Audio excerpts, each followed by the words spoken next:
Shalom. I want to start by giving all honor and glory to Yahweh, Bahashem, Yahweh Shai, Bahashem, Rachakdash,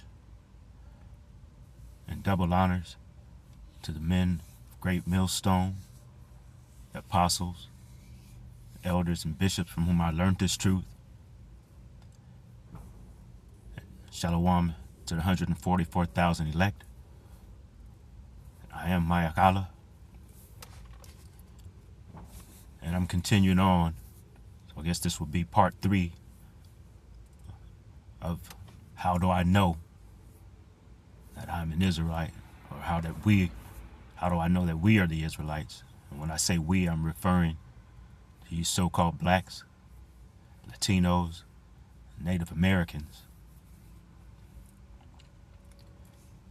And last time, on the last lesson, we finished off, well, I guess I kind of abruptly brought in Abram. So I wanted to talk a little bit more about Abram and his travels from the Ur of Chaldees, of where his father was, traveling to the land of where Yahweh had promised him, going through Haran. And I'm probably going to jump around a bit here and still in the book of Genesis. But of course I can't read the whole book of Genesis to you, so I have to kind of jump around just to try to bring out some points that I kind of highlighted that I wanted to make sure that I go over. And I'm going to start at Genesis 12. And I'm going to start at about verse 1.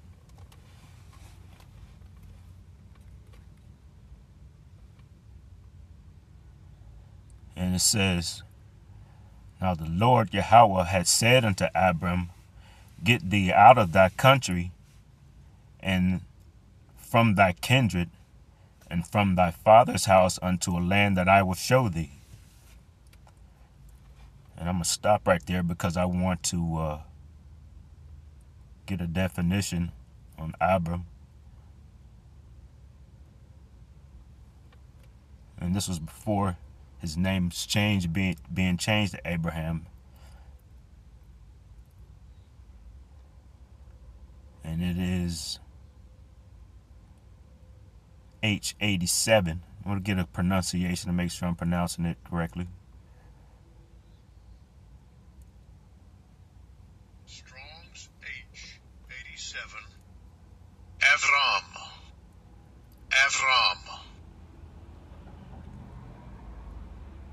And I'm getting a definition here. I'm going to go to the root of the word. And it says,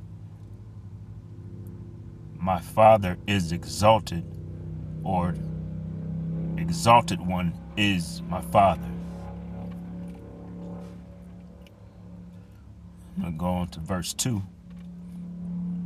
It says, "And I will make of thee a great nation, and I will bless thee and make thy name great, and thou shalt be a blessing. And I will bless them that bless thee, and curse them that curseth thee. And in all these shall all the families of the earth be blessed." And we're going to see later on that although he is the father of a great nation, and a lot of different nations would come from Abraham, the covenant would be with his son Isaac. And we also see he's going to a land that had been promised to him by the Most High. To further back up the point that that name being Canaan, later on being changed to Israel, to show that Israel is first a people before it was a place.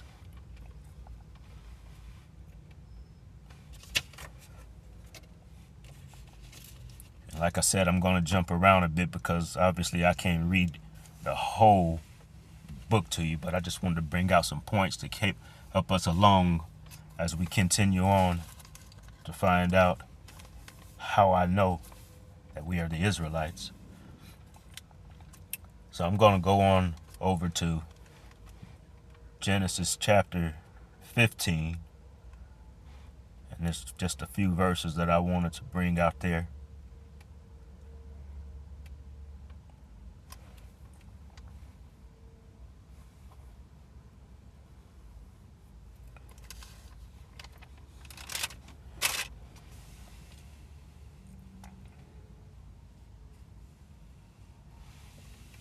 And I'm going to read the first 5 verses. It says, after these things, the word of the Lord Yahweh came unto Abram in a vision, saying, fear not, Abram, I am thy shield and thy exceeding great reward. And Abram said, Lord Yahweh, what wilt thou give me, seeing I go childless? And the steward of my house is Eliezer of Damascus. And Abram said, behold, to me thou hast given no seed, and lo, one born in my house is mine heir. And behold, the word of the Lord Yahweh came unto him, saying, this shall not be thine heir, but he shall come forth out of thine own bowels shall be thine heir. And he brought him forth abroad, and said, look now toward heaven, and tell the stars, if thou be able to number them. And he said unto him, so shall thy seed be. Verse 6, and he believed the Lord Yahweh, and he counted it to him for righteousness.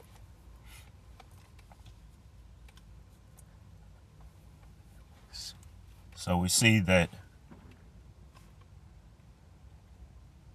Abram did not have his own seed at this time, and he was concerned about where he would leave and to whom he would leave his inheritance.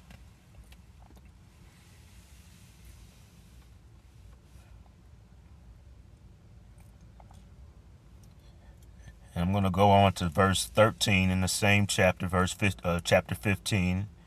And it says, and he said unto Abram, know of a surety that thy seed shall be a stranger in a land that is not theirs, and shall serve them, and they shall afflict them 400 years. And at that time, that would be a future prophecy given to Abram about the bondage that his seed would encounter, would go through.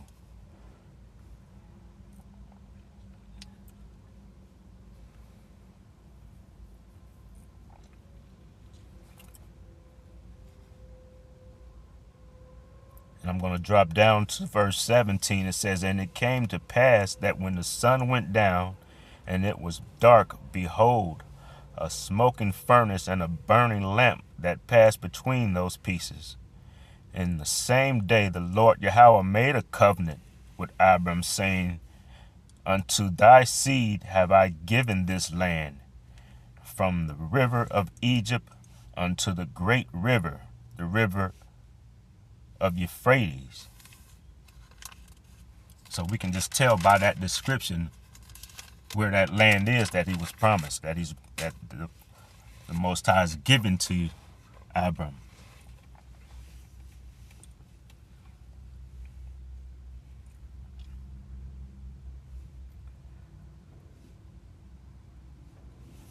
And just to further show that the covenant would be with his seed.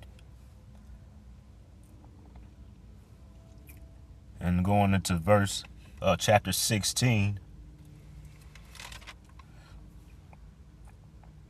I'll start at 1. It says, now Sarai, Abram's wife, bare him no children, and she had a handmaid, an Egyptian whose name was Hagar. And Sarai said unto Abram, Behold, now the Lord hath restrained me from bearing. I pray thee, go unto my maid. It may be that I may obtain children by her. And Abram hearkened to the voice of Sarai. So I'm not going to go deep into that, but it would be that Abram would have a seed with Sarai's handmaid Hagar, and that son would be Ishmael. But Ishmael, we would find out that Ishmael and his mother Hagar would not be the inheritors of the covenant. Like I said, Ishmael would be given his own inheritance, and I'll just read just a portion of that just to show you, just to back that up. And in that same chapter 16, I'm going to read verse 11. It says, And the angel of the Lord said unto her, referring to Hagar, Behold, thou art with child, and shall bear a son, and shall call his name Ishmael, because the Lord hath heard thy affliction. And he will be a wild man. His hand will be against every man, and every man's hand against him, and he shall dwell in the presence of his brethren. So that's referring to Ishmael. He would be sent away. And I'm going to just continue on so we can see exactly where the covenant and whom the covenant would be made with. Because we know that Abram's going to have a seed, and that seed is going to be a chosen seed by the Lord, in which the covenant will continue on with. And I'm going to go into verse 17, chapter 17. I'm going to start at verse 1. It says, And when Abram was 90 years old and 9, the Lord appeared to Abram and said unto him, I am the almighty power. Walk before me, and be thou perfect. And I will make my covenant between me and thee, and will multiply thee exceedingly. And Abram fell on his face, and the Most High talked with him, saying, As for me, behold, my covenant is with thee, and thou shalt be the father of many nations. Neither shall thy name any more be called Abram, but thy name shall be called Abraham, for a father of many nations have I made thee. So I'm just going to read a little bit of the definition of Abram. I want to see, and I'm looking into the Zondervan Compact Bible Dictionary. And I'm just going to read a portion of it. And it says, Abraham, the father is high. And I'm going to stop right there because I'm going to look into the blue letter to see what they say Abraham means.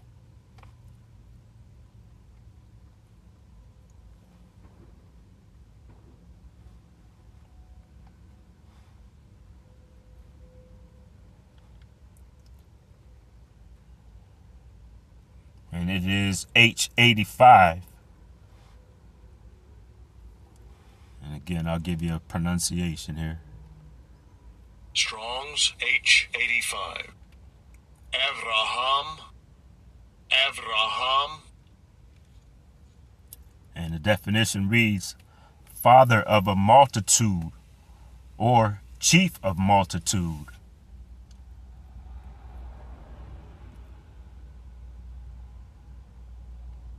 All right.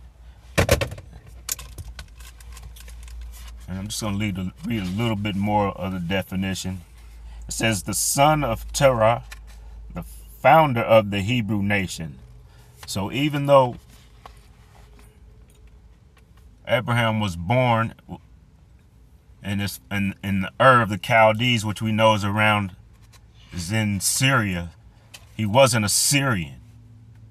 He was just born in that land, and he traveled through Haran, which is a city that was named after his brother, Abraham's brother. And he traveled that route into, I guess that would be southwest toward the land that was promised to him, Canaan. It says his family settled in Ur of Chaldees. It appears that Terah was an idolater, for Joshua says of him that he served other gods. And it says, let me see, I don't have to read this. It's kind of a long definition. It says Abraham lived in the hill country at least 15 years. He strengthened his position with the local Amoritish chieftains by uniting with them in the rescue of Lot from an Elamite king. Okay, I'm going to drop down. It says Yahweh now renewed his promise of an heir to Abraham, but when no son came, his wife, despairing of having children of her own, suggested that he take as his concubine her maid Hagar. In the 18th year of his life, Hagar bore him Ishmael. Since 13 years later, the Most High revealed to him that the son of Sarah, and not Ishmael, would be his heir. And the Most High now appointed the rite of circumcision as a sign of the covenant between him and Abraham. All right, that's a long definition in there, so I'm going to leave that there.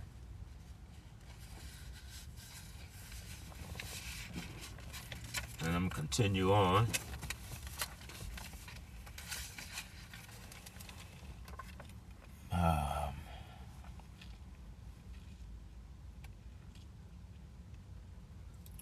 And I'm going to drop down. I'm still in chapter 17. I'm going to drop down to verse 15. And I just want to bring that out because we see that not only did Abraham's name change, was given a change of name, but also his wife. And it says, this is verse 15, and the Most High said unto Abraham, as for Sarai, thy wife, thou shalt not call her Sarai, but Sarah shall her name be. And we'll take a look here at what Sarah means.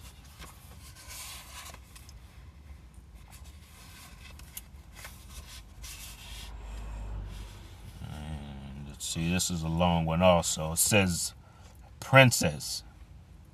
Okay, so Sarah is the feminine way of saying prince.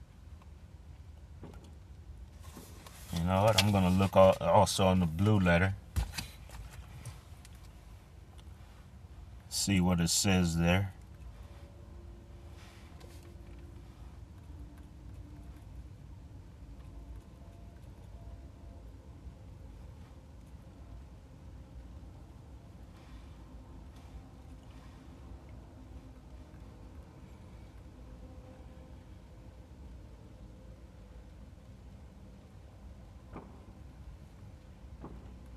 And it says,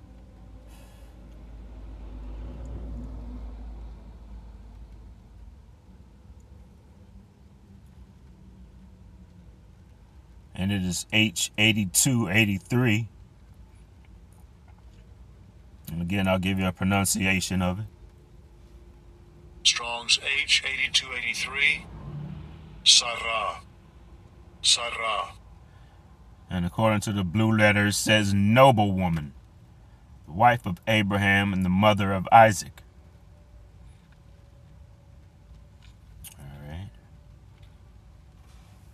So we'll go on. Let me see how much is in the Compact Bible Dictionary. It says the wife of Abraham, first mentioned in Genesis 11:29. According to Genesis 20:12, she was Abraham's half sister and daughter of his father, but not his mother. Her name was originally Sarah. She was about 65 years old when Abraham left Ur for Haran. Later, she accompanied Abraham into Egypt.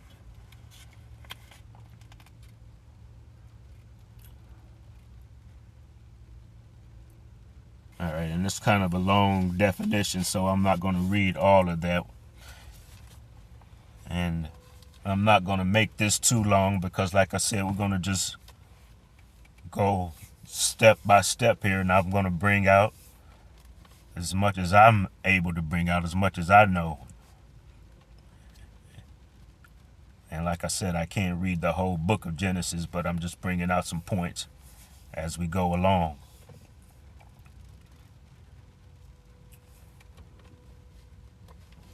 So we see that later on that Sarah would be, although she was barren,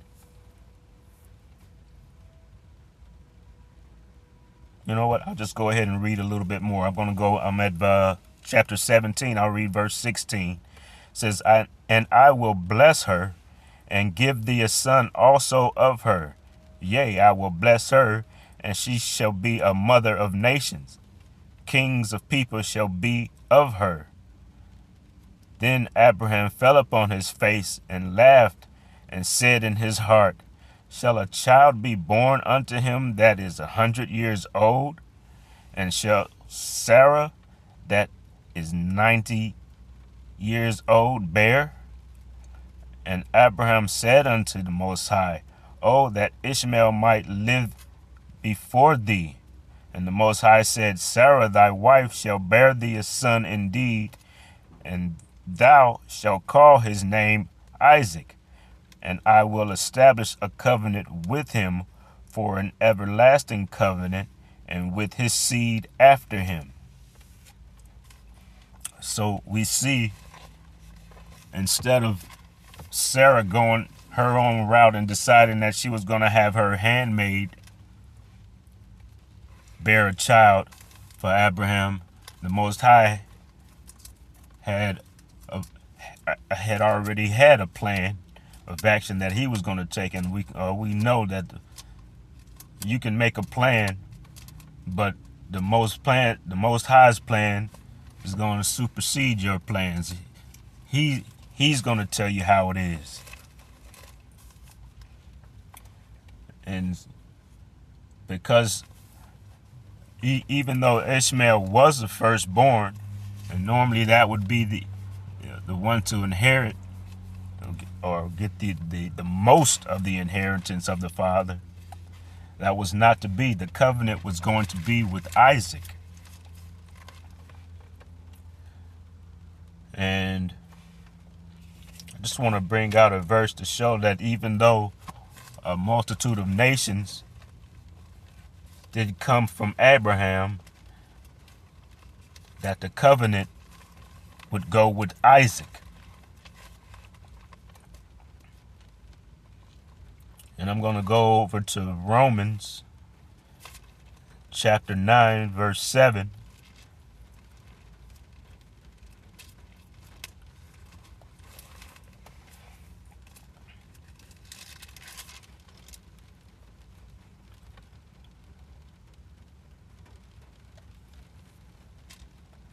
And this is Paul speaking, and it says, Neither because they are the seed of Abraham are they all children, but in Isaac shall thy seed be called. That is, they which are the children of the flesh, these are not the children of the Most High, but the children of the promise are counted for the seed. So we see that the covenant would be made with Isaac.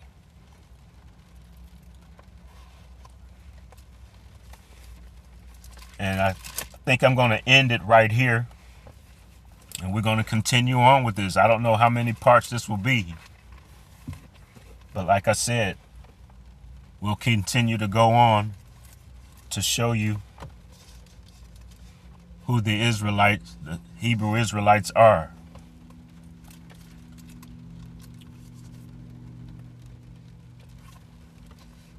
All right, so we're going to end it right here. And Lord willing, we'll be able to bring out more in the next lesson that I bring forth.